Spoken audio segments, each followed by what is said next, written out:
एक दिन राजकुमार सिद्धार्थ अपने चचेरे भाई देवदत्त के साथ बाग में घूमने के लिए गए। जहाँ सिद्धार्थ कोमल हृदय का बालक था, वहीं देवदत्त झगड़ालू व कठोर स्वभाव का था। सिद्धार्थ की सभी प्रशंसा करते थे, देवदत्त की प्रशंसा कोई नहीं करता था। इसलिए देवदत्त मन ही मन सिद्धार्थ से जलता था।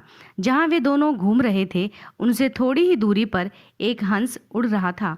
उस हंस को देखकर सिद्धार्थ बहुत प्रसन्न हो रहा था। तभी देवदत्त ने कमान पर तीर चढ़ाया और हंस की ओर छोड़ दिया। तीर सीधा जाकर हंस को लगा। वह घायल हो गया और छटपट कर नीचे गिर पड़ा। राजा शुद्धोधन के दरबार में जा पहुंचा और सिद्धार्थ की शिकायत की। शुद्धोधन ने उसकी शिकायत को ध्यानपूर्वक सुना, फिर सिद्धार्थ को बुलावा भेजा। कुछ ही देर में सिद्धार्थ हंस को लेकर राज दरबार में उपस्थित हो गया। राज दरबार के ऊंचे सिंहासन पर राजा शुद्धोधन बैठे थे।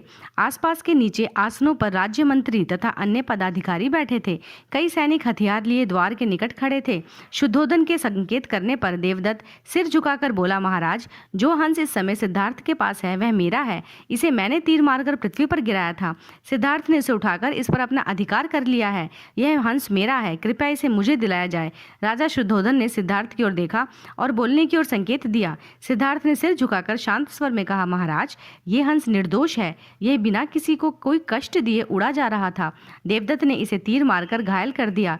मैंने इसका उपचार किया है, इसके प्राण बचाए हैं। मैं समझता हूँ कि प्राण लेने वाले से अधिक प्राण बचाने वाले का अधिकार होता है।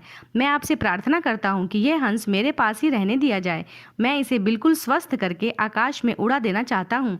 शुद्धोधन ने अपने सभासदों में से विचार विमर्श किया। वे सभी एक ही स्वर में बोले, महाराज, राजकुमार सिद्धार्थ का कहना बिल्कुल ठीक है। जीवन लेने वाले से बचाने वाले का अधिक अधिकार होता है। अतः हंस राजकुमार सिद्धार्थ के पास ही रहने देना चाहिए। राजा शुद्धोधन ने सभासदों की बात मान ली। उन्होंने सिद्धार्थ से कहा, इस हंस पर तुम्हारा अधिकार है, तुम इसे ले जा सकते हो। थैंक यू फॉर वॉचिंग वीर संस्कृति। Please subscribe my channel.